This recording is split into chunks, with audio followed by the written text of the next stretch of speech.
yun mga amigo, andun sa labas yung ating Yamaha R3 na si Blue D. Yan. Yun, so what's up mga Megs? Miguel Sir, your medyo vlogger. So ngayong araw nito ay gagawa naman tayo ng panibagong video. Watch out pala kay Steve. Yun, dito tayo sa bahay ni Steve dahil yun mga Megs, nag-message tayo sa kanya na kung pwede ay i-review natin yung kanyang motor na CBR 650R na 2023. At yung mga amigo, pumayag naman siya at kaya naman mga amigo, watch out sa iyo. Maraming salamat. Kaya naman mga amigo, wala nang patumpit-tumpit pa. Tara, i-review natin yung kanyang motor. So yung mga amigo, pagdating sa specs, hindi tayo expert. So kung ano lang po talaga yung makikita natin sa motor na ito, ayun lang po talaga yung sasabihin ko. Ito mga amigo, sa harapan natin, Honda CBR 650R 2023. Siyempre mga Megs, inline 4 na po yan, 16 valve, 4 stroke, liquid cooled at naka DOHC, or ito po yung tinatawag natin na dual overhead camshaft. Sa presyo nito na 530,000 ay panigurado mga amigo na makukuha mo ito. Meron po itong 93.8 horsepower at meron po itong maximum of torque na 63 Nm. Kaya man mga amigo, hindi ka talaga ipapahuli nito pagdating sa mga arangkada or pagdating sa mga duluhan mga amigo. Palaban talaga yung Honda CBR 650R na 2023. Kapag yung height natin ay mga nasa 5'5" pababa or pataas, swak pa rin mga amigo. Tip 2 tayo dahil meron lang po itong seat height na 810mm. Siyempre sa bigat, kung pwede pa pang singit when it comes sa mga traffic, pwede mga amigo dahil meron po itong bigat na 208 kg. So di ba? Mga ilang sako rin po yun ng bigas yung bubuhatin mo para madala mo yung big bike na ito. Simula tayo sa kanyang front headlights na unique. So kung nakapanood kayo mga amigo ng pelikula na Venom, yung kalaban ni Spider-Man, kung nakikita nyo yung kanyang mata, di ba? Yun, no? Patalim dun sa taas, di ba? Parang ganun siya, di ba? Siyempre gumagamit na yan ng fully LED at ito yung mahalaga, yung kanyang signal lights dito. Pero yung mga amigo, no, may mga nagsasabi na parang delikado daw talaga kapag mga ganitong signal lights kasi minsan nasasagi ng mga makulit na bata, nababali siya. Pero thankful naman at kita niyo mga amigs, magalaw siya. Kaya naman kapag dumaan sa mga malubak na kalsada, hindi siya madaling mag-crack dito. Meron kasing iba na mga tendency na sobrang tigas na kapag nasagi ng konti lang ay nagkakarak na dito. Pero di ba, mas maganda daw talaga na sana nandito yung kanyang signal lights or nandito or di kaya nandito. So di ba, malay natin di ba, balang araw maglabas si Honda na ganun, no, na hindi na siya gagawa ng ganitong signal lights. At kita naman ng mga amigo yung sa harapan natin, yan sa gilid, meron siyang cyan blue na design dito.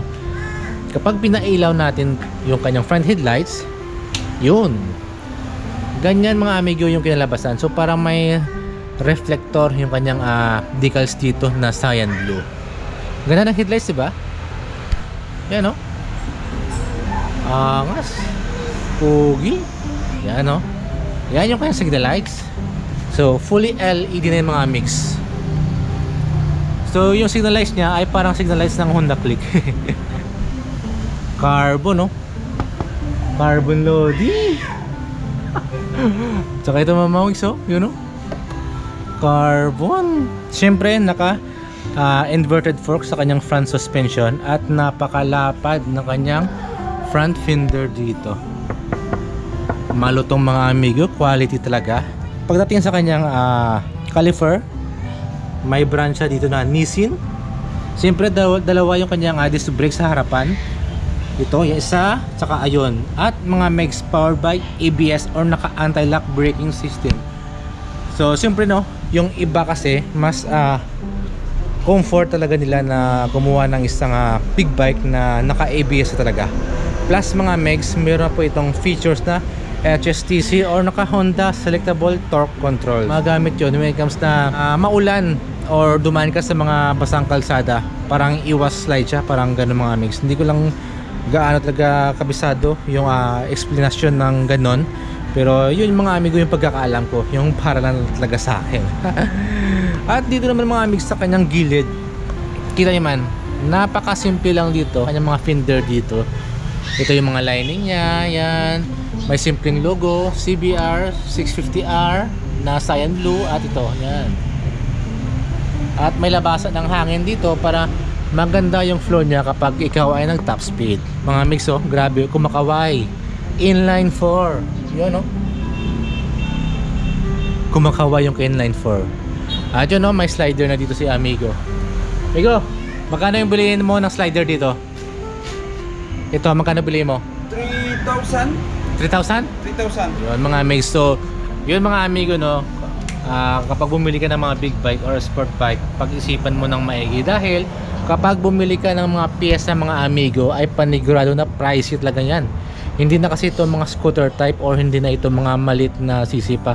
650 mga Amigo, 650cc, kaya panigurado yung presyo ng mga accessories nito ay mahal. 649cc yung kanyang engine dito mga Amigo. Siyempre mga mixon, naka 6 gear speed pala ito, kaya pwede mo talaga malaro yung kanyang lakas dito. Yung nagustuhan ko dito mga mix dahil kunti lang kasi yung fairings niya, parang masabi natin na may pagkahalong naked talaga siya.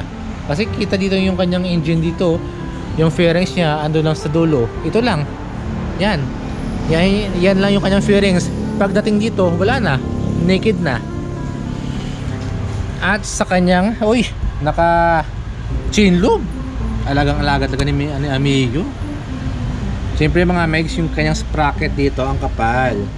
So stock pa yan mga megs, hindi pa ito napalitan. At yung kanyang gulong dito ay Sport Max. Stock pa to, pre? Stock to yung gulong mo, stock? Oo.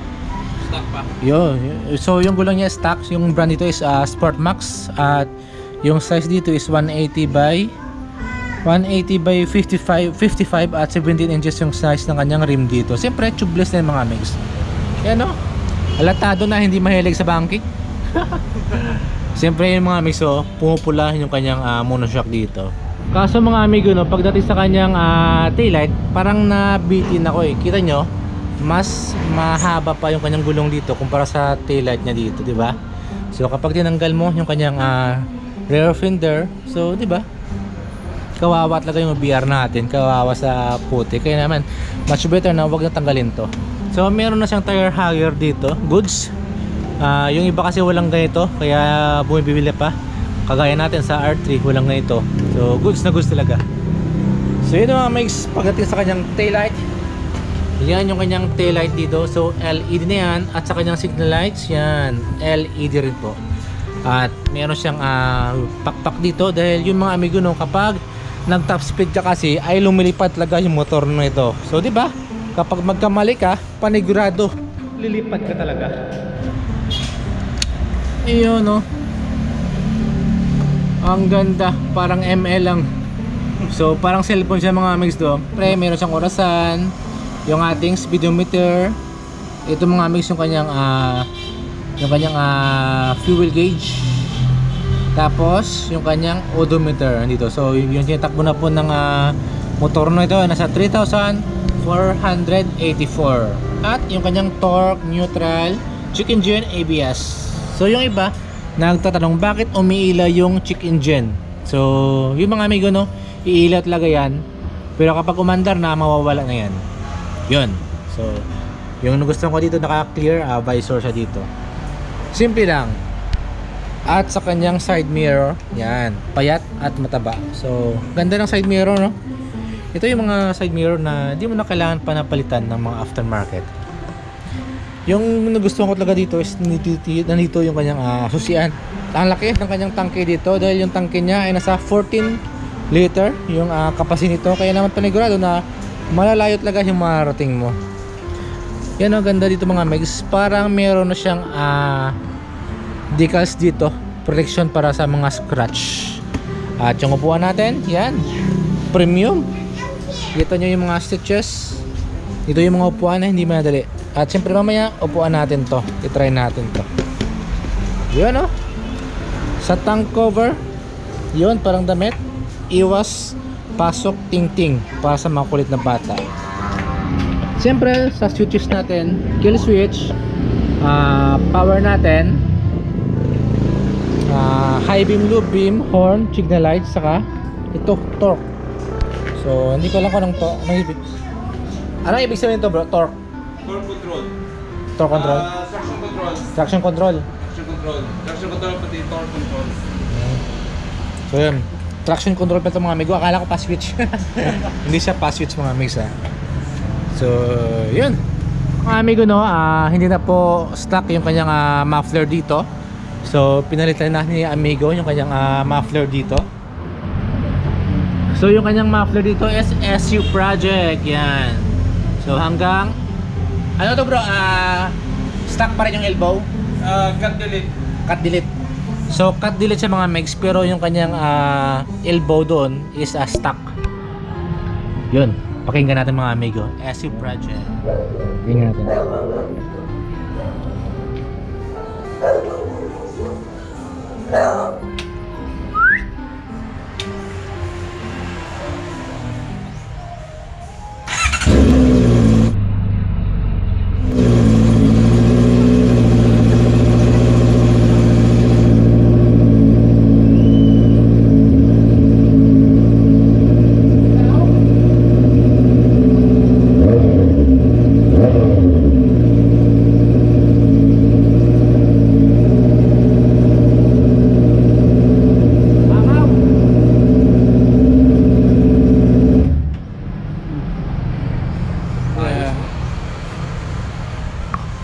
Okay pala yung cut delete no?